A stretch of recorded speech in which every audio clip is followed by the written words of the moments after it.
ಯಾಕಂದರೆ 8 ಗಂಟೆಗೆ ನಾನು ವೇದಿಕೆಗೆ ಬಂದಿದ್ದು. ಆದರೆ ತಾಯಂದರು ಉಡಿ ತುಂಬಿದ ಮೇಲೆ ಊಟ ಮಾಡಿಸಿ ಕಳಿಸ್ಬೇಕು, ತಡ ಮಾಡಬಾರ್ದು. ಆದ್ರೆ 5:15 ಬಂದು ದಂಡಿ ಕಟ್ಕೊಂಡು ದೇವಿ ಮಹಾತ್ಮೆಯನ್ನು ಕೇಳಿ, ಮಹಾಭಾರತ ರಾಮಾಯಣವನ್ನು ಕೇಳಿ, ಮತ್ತು ದೇವಿ ಮಹಾತ್ಮೆ ಅಲ್ಲ, ಅದಕ್ಕಿಂತ ಪೂರ್ವದಲ್ಲಿ ರಾಮಾಯಣ ಮಹಾಭಾರತವನ್ನು ಕೇಳಿ ಉಡಿ ತುಂಬಿಸಿಕೊಂಡು ಮತ್ತು ಎಲ್ಲರ ಸಲುವಾಗಿ ಅಲ್ಲದೆ ಈ ಊರಿನ ಭಕ್ತರ ಸಲುವಾಗಿ ಉಡಿ ತುಂಬಿಸಿಕೊಂಡು ಕುಂತುಕೊಂಡಿದ್ರಲ್ಲ, ನಿಮ್ಮೆಲ್ಲರಿಗೆ ನಮ್ಮೆಲ್ಲ ಯುವಕ ಮಂಡಳಿದ ಜೋರಾದ ಚಪ್ಪಾಳೆಯನ್ನು ಕೊಡಬೇಕು. ತಾಳ್ಮೆಗೆ ಇನ್ನೊಂದು ಹೆಸರೇ ಹೆಣ್ಣು ತಾಯಿ, ಭೂತಾಯಿ ಅಂತ ಕರ್ಕೊಂಡು ಬರ್ತಾರೆ. ಯತ್ರ ನಾರ್ಯಸ್ತು ಪೂಜ್ಯಂತೆ ರಮಂತೆ ತತ್ರ ದೇವತಃ. ಎಲ್ಲಿ ಹೆಣ್ಣಿಗೆ ಗೌರವ ಪೂಜನೀಯ ಸ್ಥಳವಾಗಿರ್ತದೋ ಅಲ್ಲಿ ದೇವಾನುದೇವತೆಗಳು ನೆಲೆಸಿರ್ತಾರೆ ಅನ್ನೋದಕ್ಕೆ ಇದು ಕೋನರಸಿಯ ಚಿಂತಾಮಣಿ ಮಹಾಸ್ವಾಮಿಗಳವರ ತಪೋನುಷ್ಠಾನ ಕಾರ್ಯಕ್ರಮದ ಸಾಕ್ಷಿ ಅಂತ ನಾನು ಹೇಳೋದಕ್ಕೆ ಇಷ್ಟಪಡ್ತಾ ಇದ್ದೇನೆ. ಆ ಒಂದು ನಿಟ್ಟಿನಲ್ಲಿ ಇವತ್ತಿನ ದಿನ ದೇವಿ ಮಹಾತ್ಮೆಯನ್ನು ಹೇಳಿದರು. ದೇವಿ ಮಹಾತ್ಮೆ ಅಂದ ತಕ್ಷಣ ಎಲ್ಲರೂ ಹೇಳ್ತಾರೆ ದೇವಿ ಮಹಾತ್ಮೆ ದೇಹದ ಪುರಾಣ, ದೇವಿ ಪುರಾಣ ದೇಹದ ಪುರಾಣ ಅಂತ ಹೇಳ್ತಾರೆ. ನಾನು ಹೇಳ್ತೀನಿ, ಇದು ದೇವಿ ಮಹಾತ್ಮೆ ದೇಹದ ಪುರಾಣ ಅನ್ನೋದಕ್ಕಿಂತ ನಮ್ಮ ಮನೆಯ ಪುರಾಣ ಅಂತಂದರೆ ತಪ್ಪಾಗಲಿಕ್ಕಿಲ್ಲ. ಯಾಕೆ ಅಂತ ನೀವು ಕೇಳ್ಬೋದು. ಏನು ಮಾಡ್ತಾನೆ ಪರಮಾತ್ಮ? ಕೈಲಾಸದ ಕುಂದಿರ್ತಾನ. ಕೈಲಾಸದ ಕುಂತ ಮೇಲೆ ಎಲ್ಲ ಗಣಗಳು ಮುಂದೆ ಕುಂದಿರ್ತಾರ. ನಂದಿ ಬಂದು ಹೇಳ್ತಾನ, ತಂದೆ ಪರಮಾತ್ಮ ಪಾರ್ವತಿ ದೇವಿ ಮಹಿಮೆಯನ್ನು ಹೇಳು ಅಂತ ಕೇಳ್ತಾನೆ. ಆಯಿತು ಅಂತೇಳಿ ಪಾರ್ವತಿನೂ ಬರ್ತಾಳ, ಆರತಿನೂ ಮಾಡ್ತಾಳ. ಮತ್ತು ಆತನ ಎಡತೊಡೆಯ ಮೇಲೆ ಕುಂತ್ಕೊಂಡು ಬಗಲಾಗ ಗಣಪತಿ ಮತ್ತು ಷಣ್ಮುಖನ ಕುಂದಿರಿಸ್ಕೊಂಡು ಯಾರ ಬಗ್ಗೆ ಮಾತಾಡ್ತಾನೆ? ತನ್ನ ಹೆಂಡತಿ ಬಗ್ಗೆನ ಮಾತಾಡ್ತಾನೆ, ತನ್ನ ಹೆಂಡತಿನ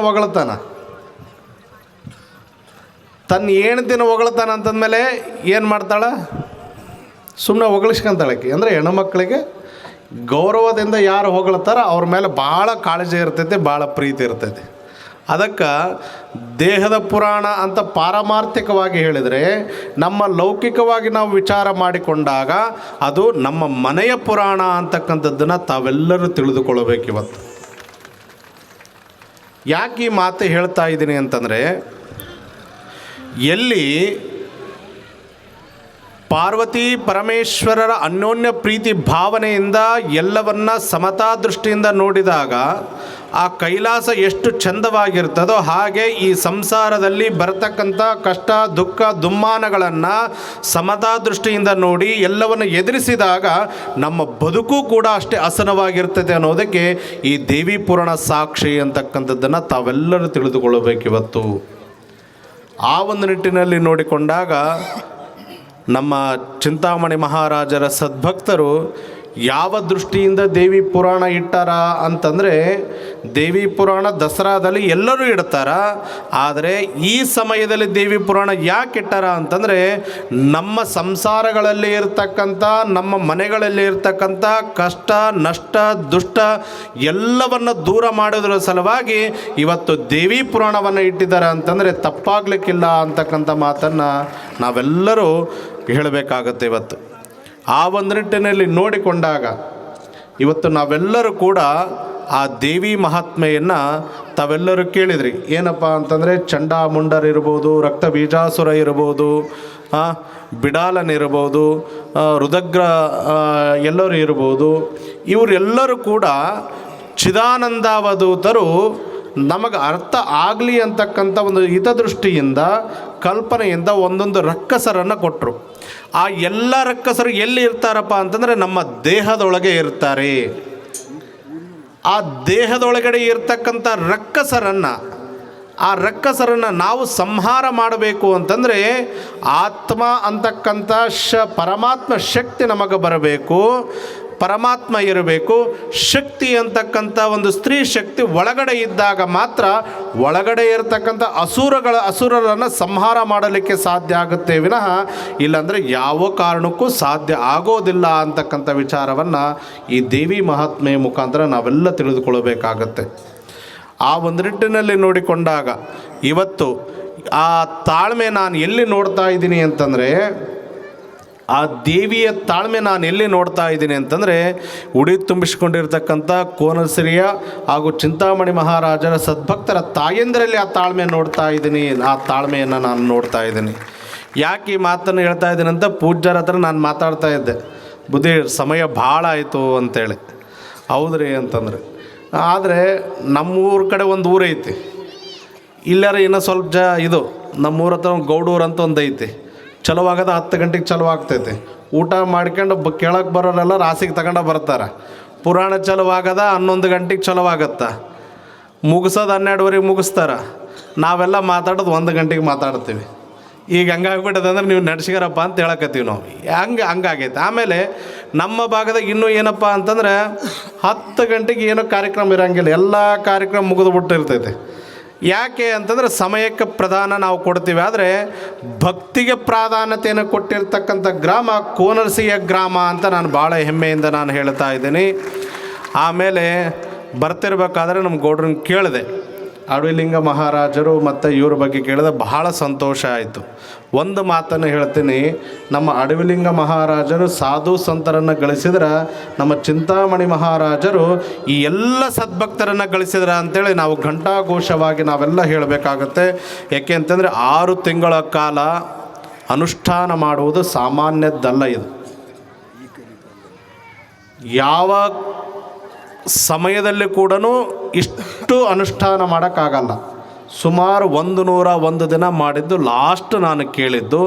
ಆದರೆ ಚಿಂತಾಮಣಿ ಮಹಾರಾಜರು 6 ತಿಂಗಳ ಕಾಲ ಮೇಲೆ 11 ದಿನ ಅನುಷ್ಠಾನ ಮಾಡಿದಾರಲ್ಲ, ಎಷ್ಟು ಸಂತೋಷ ಅಂತಂದರೆ ಅಂಥ ಮಹಾರಾಜರನ್ನು ಪಡೆದುಕೊಂಡಿರ್ತಕ್ಕಂಥ ನಿಮ್ಮ ಬದುಕೇ ಧನ್ಯ ಧನ್ಯ ಧನ್ಯ ಅಂತ ನಾನು ಹೇಳೋಕ್ಕೆ ಇಷ್ಟಪಡ್ತಾ ಇದ್ದೀನಿ.